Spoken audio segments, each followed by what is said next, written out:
साथियों good evening. Bharti sir की class में एक बार फिर आपका स्वागत है। देखिए हमारी यूट्यूब आईडी है @रामानुज भारती 198 और हम लोग पढ़ रहे हैं त्रिभुज। त्रिभुज के विभिन्न प्रकार के बारे में हम लोग जान चुके हैं, साथ ही साथ त्रिभुज की माध्यिका एक बार शॉर्ट रिवीजन करते हैं जल्दी जल्दी।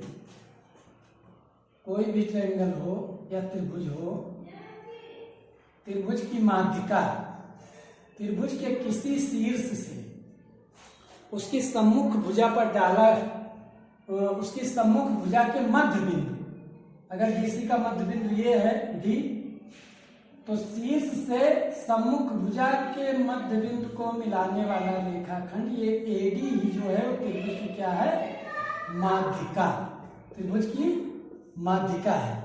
और माध्यिका जो है जान रहे हैं जब मध्य बिंदु से मिला रहा है तो बराबर रेशियो में 1:1 में डिवाइड करेगी माध्यिका, ठीक।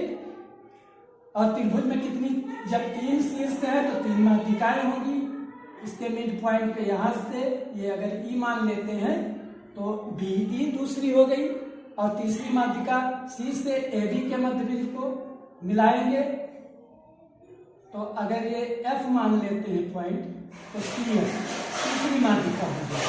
तो त्रिभुज के शीर्ष को सम्मुख भुजा के मध्य बिंदु से मिलाने वाला रेखाखंड ही त्रिभुज की माध्यिका कहलाता है, ये हम लोग जान चुके हैं। और माध्यिका जो होती है सम्मुख भुजा को 1:1 में डिवाइड करती है, ठीक। और जिस बिंदु पर तीनों माध्यिकाएं मिलती हैं उसे कहते हैं केंद्रक। क्या बोलते हैं? केंद्रक, या अंग्रेजी बोलते हैं सेंट्रॉइड, यह मीडियन। माध्यिकाएं जिस बिंदु पर मिलती हैं उसे कहते हैं केंद्रक। और केंद्रक क्या करता है, माध्यिका को 2:1 में डिवाइड करता है। यह जानने वाली बात है।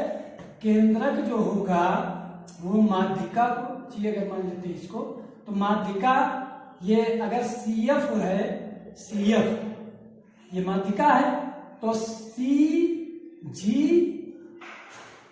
अनुपात GF ये क्या होगा, 2:1, ठीक। माध्यिका केंद्रक जो है वो माध्यिका को 2:1 में डिवाइड करता है और माध्यिका सम्मुख भुजा को 1:1 में डिवाइड करती है। ये 2 बातें माध्यिका में हो गई। त्रिभुज की कितनी माध्यिकाएं होती हैं? 3 माध्यिकाएं। तीनों माध्यिकाएं जिस बिंदु पर मिलती हैं उसे क्या कहते हैं, केंद्रक। ये बात हम लोग पढ़ चुके हैं पहले से। अब देखिए किसी भी प्रकार का ट्रायंगल हो, चाहे हम मान लें कि ये न्यून कोण त्रिभुज या अधिक कोण त्रिभुज या समकोण त्रिभुज, किसी भी प्रकार का त्रिभुज बनाएंगे, अगर समकोण त्रिभुज बना लेते हैं इस तरह से ABC मिड पॉइंट को मिलाएंगे, माध्यिका जो है वो त्रिभुज के अंतःक्षेत्र में ही मिलेगी। माध्यिका कहाँ मिलेगी? त्रिभुज के अंतःक्षेत्र में ही मिलेगी। मिड पॉइंट D हो गया, यहाँ पे E हो गया बीचों बीच में। ये माध्यिका को मिलाने वाला जो बिंदु होगा केंद्रक, केंद्रक त्रिभुज के अंतःक्षेत्र में ही मिलेगा, चाहे न्यून कोण त्रिभुज हो, चाहे समकोण त्रिभुज हो, चाहे अधिक कोण त्रिभुज हो। और इसी क्रम में हमने दूसरी चीज बताया था, शीर्ष लंब। माध्यिका के बाद बताया था शीर्ष लंब। माध्यिकाएं संगामी होती हैं, शीर्ष लंब भी संगामी होते हैं। और तीनों के लिए अलग अलग बताया था कि अगर न्यून कोण त्रिभुज हो तो जो शीर्ष लंब जिस बिंदु पर मिलते हैं उसे कहते हैं लंब केंद्र। लंब केंद्र जो है वो न्यून कोण त्रिभुज में अंतःक्षेत्र में और समकोण त्रिभुज में 2 शीर्ष लंब एक ही पॉइंट पे आके मिल रहे थे। जैसे शीर्ष लंब है, शीर्ष से सम्मुख भुजा पर डाला गया लंब ABC, समकोण त्रिभुज अगर हमने बना दिया ABC तो A से तो यही शीर्ष लंब हो गया, C से यही हो गया, इसी पॉइंट पे मिल रहे हैं। अब B वाला यहां पे जाएगा, ठीक। तो तीनों शीर्ष लंब जिस पॉइंट पे मिलेंगे वो होगा B, ये हो जाएगा लंब केंद्र। तो समकोण त्रिभुज में शीर्ष पर आ रहा है लंब केंद्र, न्यून कोण त्रिभुज में अंतःक्षेत्र में और अधिक कोण त्रिभुज में हम लोगों ने जाना था बाह्य क्षेत्र में शीर्ष लंब आता है। और एक बात यहाँ पे जाननी थी कि अगर इक्विलेटरल या समबाहु त्रिभुज है, भुजाओं के आधार पर त्रिभुज समबाहु, विषमबाहु, समद्विबाहु, समबाहु त्रिभुज है तो माध्यिका और शीर्ष लंब दोनों सेम ही बनते हैं, एक ही तरह के बनेंगे। समबाहु त्रिभुज, तीनों भुजाएं बराबर होंगी तो जो माध्यिका होगी वही शीर्ष लंब भी होगा, दोनों एक ही टाइप के बनते हैं। अब कुछ त्रिभुज की प्रॉपर्टी हम लोगों ने पढ़ा था, triangle sum property, angle sum property of a triangle. कहने का मतलब त्रिभुज के तीनों अंतःकोणों का योगफल 180 अंश के बराबर जाना था, और दूसरा exterior angle of a triangle, angle sum property और exterior angle of a triangle. ये दो चीजें हम लोगों ने जाना था कि बहिष्कोण त्रिभुज के नजदीक वाले कोण को छोड़कर बाकी दोनों कोणों के योग के बराबर होता है। इतनी बातें हम जान चुके हैं। अब इस पे सवाल कैसे बनते हैं जरा देखिए। एंगल सम प्रॉपर्टी पे कुछ इस तरह से सवाल बन जाएगा। कोई दो एंगल दे दिया गया, मान लिया ये एंगल 60 डिग्री और दूसरा एंगल ये 80 डिग्री दे दिया गया, और इसका मान पूछा जा रहा है, x दे दिया गया। तो अब हमें बताना है कि इस कोण का मान बताइए। हम जानते हैं एंगल सम प्रॉपर्टी क्या होती है, कोण A प्लस कोण B प्लस कोण C बराबर कितना अंश, 180 अंश। त्रिभुज के तीनों अंतःकोणों का योगफल 180 अंश होता है। कोण A का मान अगर 80 डिग्री है, कोण B का मान है 60 डिग्री और कोण C x डिग्री है, तो टोटल हो गया 180 अंश। इसको जोड़ देंगे, 8 6 14, 140 अंश प्लस x अंश बराबर 180 अंश। तो x अंश बराबर क्या हो जाएगा, 180 अंश माइनस 140 अंश। x बराबर कितना डिग्री हो जाएगा, 40 डिग्री। ठीक, तो ये इस तरह से सवाल बन सकता है। एंगल सम प्रॉपर्टी या त्रिभुज के तीनों अंतःकोणों का योगफल 180 अंश के बराबर होता है, इस पर आधारित। अभी कुछ प्रश्न, एक दो प्रश्न और कराते हैं तब आगे बढ़ते हैं। इसको नोट करना चाहे नोट करिए, स्क्रीनशॉट लीजिए। साथियों देखिए एक प्रश्न और है, त्रिभुज के तीनों अंतःकोणों के योगफल पर आधारित। The angles of a triangle are in the ratio 2:3:4। Find the angles. किसी त्रिभुज के तीनों कोणों में 2:3:4 का अनुपात है, तो कोणों को ज्ञात करिए। हम मान लेते हैं तीनों कोण, द एंगल्स बी क्या मान लेते हैं, 2x 3x और 4x मान लेंगे, क्योंकि 2:3:4 है तीनों में। 2x 3x angle sum property क्या कहती है, तीनों कोणों का योगफल 180 अंश के बराबर होगा। 2x plus 3x plus 4x बराबर 180 डिग्री। जोड़ देते हैं, 4 3 7 2, 9x बराबर 180। तो x बराबर कितना हो जाएगा, 180/9। x बराबर कितना हो जाएगा, 20 अंश। x बराबर 20 अंश आया तो तीनों angle, therefore angles of a triangle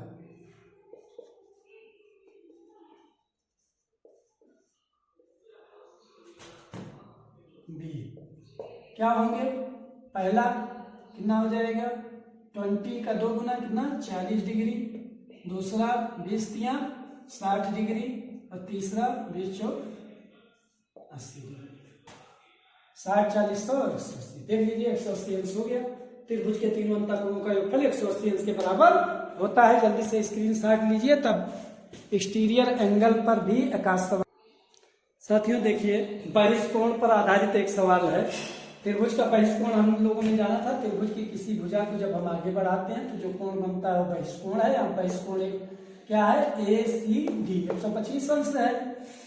और इसके मान के लिए हम क्या करते हैं, इसको छोड़ देंगे और बाकी दोनों कोणों को जोड़ देंगे। यही है प्रॉपर्टी इसकी, exterior angle of a triangle, त्रिभुज के बहिष्कोण की। अब यहाँ देखिए 125 अंश है, कोण A का मान x प्लस 15 डिग्री और कोण B का मान 2x प्लस 5 डिग्री। x की वैल्यू या कोण A और कोण B का मान ज्ञात करना है। x की वैल्यू पता चल जाएगी तो हमें कोण A और कोण B का मान पता चल जाएगा। हम जानते हैं क्या, एंगल सम वो जो है त्रिभुज के तीनों अंतःकोणों का योगफल यहाँ न लगाइए, यहाँ पे ये लगाइए कि बहिष्कोण वाला नियम लगाइए। हमने पढ़ा था त्रिभुज की भुजा को जब आगे बढ़ाते हैं जो इससे कोण बनता है बहिष्कोण कहते हैं। हम इसके मान के लिए पड़ोसी छोड़ देते हैं, जो कोण दूर होते हैं उनको जोड़ देते हैं। वही लगाइए यहाँ पे, क्या होगा, कोण ए प्लस कोण बी बराबर 125।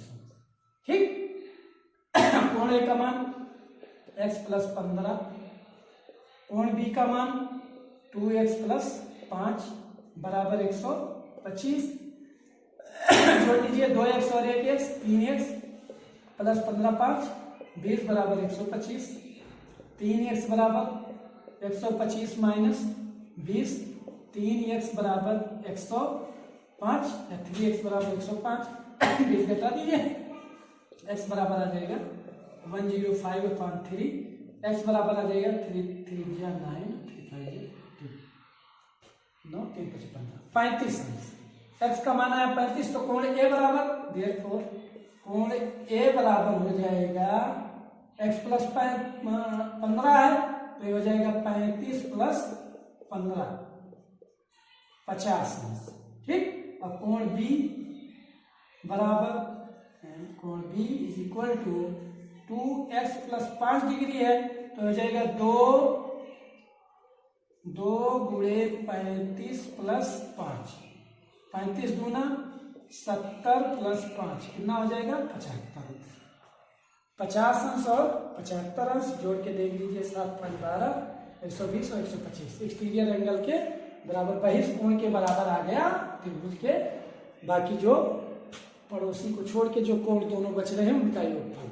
तो यहाँ तक हम लोग जान चुके हैं। अब आगे थोड़ा एक प्रॉपर्टी देखते हैं, त्रिभुज की इनइक्वालिटी, ट्रायंगल इनइक्वालिटी। क्या होता है, ट्रायंगल बनेगा कब बनेगा, 3 भुजाएं होती हैं, किन्हीं भी 2 भुजाओं का योगफल तीसरी भुजा से ज्यादा बड़ा होना चाहिए तभी त्रिभुज बनेगा, अन्यथा त्रिभुज नहीं बनेगा। पहले इसका स्क्रीनशॉट लीजिए, नोट करिए, तब आगे बताइए। हाँ देखिए, triangle inequality, sum of the length of any 2 side of a triangle is greater than the length of third side. ये त्रिभुज की किन्हीं 2 भुजाओं का योगफल तीसरी भुजा से सदैव बड़ा ही होगा, ये ट्रायंगल इनइक्वालिटी कहती है। और इसी के आधार पर हम त्रिभुज नहीं बना सकते। अगर त्रिभुज की कोई 2 भुजाओं का योगफल तीसरी भुजा के बराबर आ जाए या छोटा है तो त्रिभुज नहीं बनेगा, पॉसिबल ही नहीं है, संभव ही नहीं है। इस पे एक सवाल देखिए, इस तरह से 2.5, 1.5 और 4 सेंटीमीटर ये क्वेश्चन है। 2.5 सेंटीमीटर, 1.5 सेंटीमीटर और 4 सेंटीमीटर, ये 3 भुजाएं दी गई हैं। ट्रायंगल की 3 भुजाएं ए बी बी सी सी ए, कुछ भी मान लीजिए, ए बी बी सी सी ए। जरा जोड़िए इसको, 2.5 और 1.5, 2.5 प्लस 1.5 बराबर कितना हो जाएगा, 5 पर 2 1 3 1 4 ये सेंटीमीटर। 2 भुजाओं का योगफल तीसरी भुजा के बराबर आ गया कि नहीं। अब यहाँ पे पूछा जाए कि क्या त्रिभुज बन पाएगा, नो, त्रिभुज नहीं बन पाएगा इसमें। क्यों, क्योंकि ट्रायंगल इनइक्वालिटी का क्या है कि त्रिभुज की किन्हीं 2 भुजाओं का योग तीसरी भुजा से क्या होना चाहिए, बड़ा होना चाहिए, और यहाँ पे तीसरी भुजा के बराबर आ जा रहा है। बाकी अन्य कंडीशन में बड़ा होगा। 1.5 प्लस 4 जोड़िए 5.5, ये तीसरी भुजा से बड़ा है। ठीक, और 2.5 प्लस 4 जोड़ दीजिए 6.5 बनेगा, ये भी 1.5 से बड़ा है। तो बाकी दोनों में तो बन रहा है, लेकिन एक जगह पे ऐसी स्थिति आ रही है कि 2 भुजाओं का योगफल तीसरी भुजा के बराबर है, तो त्रिभुज नहीं बन पाएगा। यहाँ पे त्रिभुज बनना संभव नहीं है।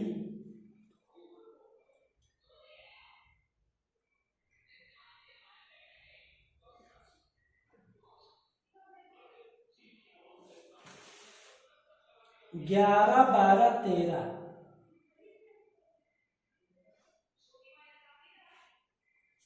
को त्रिभुज बनाना है, वेरीफाई करना। तो यहाँ पे can not the side of a triangle 4 5 6 4 5 6 जरा देखिए तो एक क्वेश्चन है 4, 5, 6, 4, 5, 6 सेंटीमीटर क्या त्रिभुज की साइड हो सकती है? ये इनसे त्रिभुज बन सकता है। 4, 5, 9, 6 से बड़ा है। 6, 5, 11, निश्चित रूप से 4 से बड़ा है। और 6, 4, 10। हमेशा तीनों ही स्थिति में किन्हीं भी दो भुजाओं को जोड़ा जाए वो तीसरी भुजा से बड़ा ही आ रहा है। 4, 5, 9, 5, 6, 11 और 6, 4, 10। तो यहाँ पे त्रिभुज संभव है, यहाँ पे त्रिभुज बन जाएगा। तो आज की क्लास में हम लोगों ने इतना जाना कि माध्यिका के बारे में रिवीजन किया, शीर्ष लंब जाने, माध्यिकाएं संगामी होती हैं, जिस बिंदु पर मिलती हैं उसे कहते हैं केंद्रक, और केंद्रक माध्यिका को 2:1 में विभाजित करता है। शीर्ष लंब जिस बिंदु पर मिलते हैं उन्हें लंब केंद्र कहते हैं। लंब केंद्र अलग अलग त्रिभुजों में अलग अलग जगह पे ना पहले ही पढ़ चुके हैं। और उसके बाद